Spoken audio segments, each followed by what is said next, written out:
halkay gudoomiyuhu ka dhawaajiyay galmudug maaragtay cadow badan ay leedahay waxaan ku sheegay haddii dhan kale u bedelo galmudug dad badan oo jecel jira ka badan cadow anagu galmudug dad jecel ayaa jira dhuusamareeb qof yimaada ee arkaya wadadaas inuu habeenkii ku lugaynayo asagoo ka cabsanayn ama la qarxiyo ama la dilo ama wax lagu sameeyo waa horumar qof kasta oo Soomaaliyu jecel yahay idinkugu hambalyeeyo yaan leedii sheegin galmudug lama jeclo waa been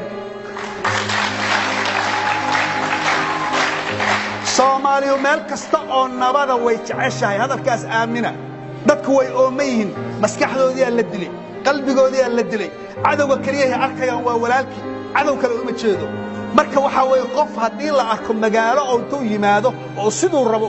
ugu socon karo ugu baashaali karo Soomaalidu diyaar ay u yihiin waana jecel yihiin anigoo aan ka soo jeedino halka ka soo jeeda yaa Kismaayo saaro kale igu soo dhaweeyay baydhabo saaro kale igu soo dhaweeyay garow saaro kale igu soo dhaweeyay waayo message-ka aan xambaarsannahay ayaa wuxuu tusayaa inuu asagu iska leeyahay oo aan u qabiil lahayn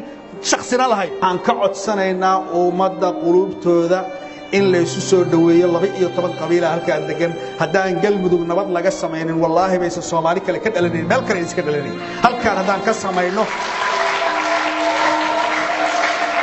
aan Soomaali isu geeyno aan cafis u raadino aan shaatiga u gashano waa awoodnaa aroo shakhsiya iyo gabadhaas yartaa heesaysaa cafis iyo team yar hadii meel kasta saasna kugu soo dhaweeyay waa awoodnaa Soomaali waa diyaar waxaan idinka codsanaynaa inaad Soomaali isu geysaan isugu yeertaan cafis isaga dalabtaan isu wanaajisaan oo tiraahdaan haya aan u tanasulna hatta anaga tanasulay war tartiibtiina oo iska daayay qabyaaladda iska daayay وأنا نرحنا وحنا كعد سنة أنا halkan laga bilaabo oo loo cafiskana loo bilaabo mar labaad iyo mar saddexaad aad iyo aad ma santihiin walaalkay anigu hooya ina wada dhashay